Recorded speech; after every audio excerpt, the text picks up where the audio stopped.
اعوذ باللہ من الشیطان الرجیم بسم اللہ الرحمن الرحیم۔ ہم اس سوال کا جواب دیں گے کہ اللہ تعالیٰ نے کچھ لوگوں کو رزق کی فراخی اور کچھ لوگوں کو رزق کی تنگی میں کیوں مبتلا کیا ہے۔ قرآن مجید میں یہ بات زیر بحث آئی ہے کہ اللہ تعالیٰ جس کو چاہتے ہیں فراخ رزق دیتے ہیں اور جس کو چاہتے ہیں گنا چنا رزق دیتے ہیں۔ یہ بات بھی قرآن مجید میں بیان ہوئی ہے کہ اللہ تعالیٰ نے ایسا کیوں کیا ہے۔ اللہ تعالیٰ کے کلام سے یہ بات واضح ہوتی ہے کہ جن لوگوں کو فراخ رزق دیا گیا ہے وہ شکر کی آزمائش میں ہے، اور جن لوگوں کو تنگی کا معاملہ پیش ہے وہ صبر کی آزمائش میں ہے۔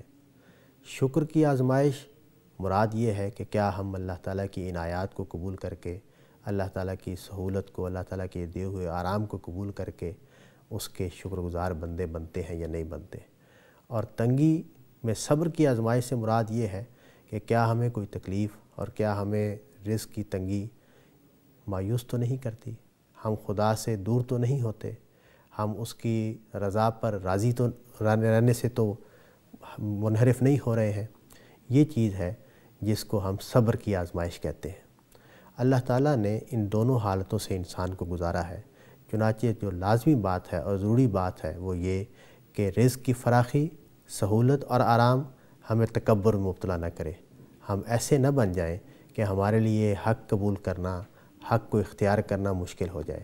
ایسا نہ ہو کہ ہم اپنے سے کمزور انسانوں، جن کو کسی وجہ سے کوئی کمی کا معاملہ درپیش ہے، ان کو اپنے سے حقیر سمجھنے لگ جائیں اور ان کو اپنے سے کمتر سمجھیں اور ان کے ساتھ کمتری کا رویہ اختیار کریں اور ان کو ذلیل اور رسوا کرتے رہیں۔ تو دونوں چیزیں انسانوں کے اندر پیدا نہیں ہونی چاہیے۔ یہ شکر کی آزمائش ہے۔ اور جب تنگی پیش آتی ہے تو انسان پر مایوسی طاری ہونے لگ جاتی ہے، وہ خدا کی رحمت سے مایوس ہو جاتا ہے، وہ خدا کی طرف بڑھنے کے بجائے خدا سے دور ہونے کے مرض میں مبتلا ہو سکتا ہے۔ تو یہ چیز ہے جس کو ہم صبر کی آزمائش کہتے ہیں، اس سے بچنا چاہیے۔ رزق کی تنگی اور فراخی ہمارے اوپر کچھ حقیقتوں کو واضح کرتی ہے۔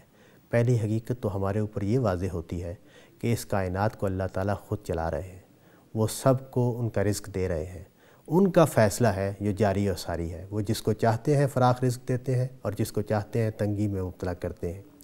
کسی کی کوئی کوشش، کسی کی کوئی محنت اس میں کارآمد نہیں ہے۔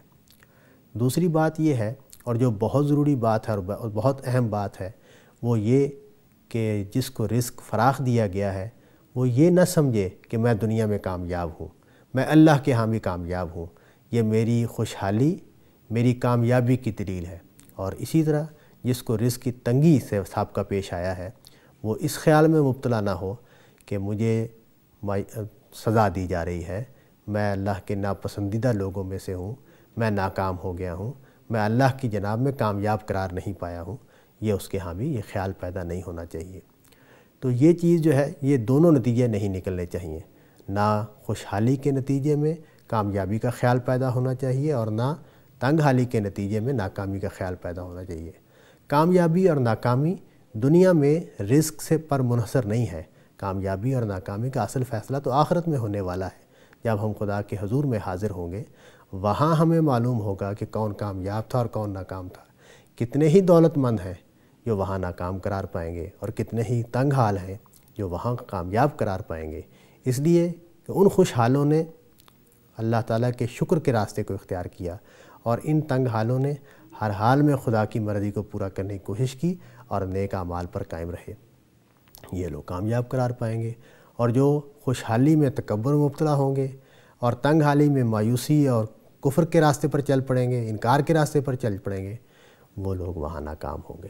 تو دوسرا نتیجہ یہ نکلتا ہے جو اس میں حال میں پیش نظر رہنا چاہیے۔ تیسری بات یہ ہے کہ ہمیں اللہ تعالیٰ نے جب رزق میں تنگی دی یا رزق میں فراخی دی تو یہ اللہ تعالیٰ کا فیصلہ ہے، اور اللہ تعالیٰ کے فیصلے کو ہمیں ہر حال میں قبول کرنا ہے۔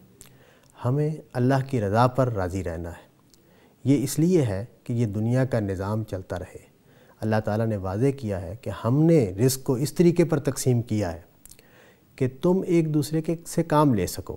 یہ دنیا کا نظام اگر سارے لوگوں کے حالات ایک جیسے ہوں تو یہ دنیا کا نظام نہیں چل سکتا۔ اس کو چلانے کے لیے اللہ تعالیٰ نے صلاحیتوں میں فرق رکھا ہے، اللہ تعالیٰ نے رزق میں فرق رکھا ہے، اللہ تعالیٰ نے حالات میں فرق رکھا ہے، مواقع میں فرق رکھا ہے، جس کے نتیجے میں اس دنیا میں درجات وجود میں آئے ہیں۔ تو یہ دنیا کی ضرورت ہے، اس کو دنیا کی ضرورت کی حیثیت سے دیکھنا چاہیے، اس کو آخرت کے ساتھ اور اعمال کے ساتھ متعلق نہیں کرنا چاہیے۔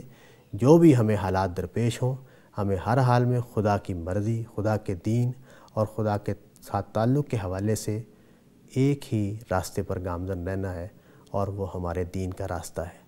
تنگی اور فراخی یہ فیصلہ کن چیز نہیں ہے، یہ ایک عارضی حالت ہے جس میں اللہ تعالیٰ نے ہمیں رکھ کر آزمایا ہے، اور ہمیں اس کو آزمائش کے طور پر ہی دیکھنا چاہیے، اس کو انعام اور ذلت یا کامیابی اور ناکامی کے پیمانے سے نہیں دیکھنا چاہیے۔ وآخر دعوانا ان الحمد للہ رب العالمین۔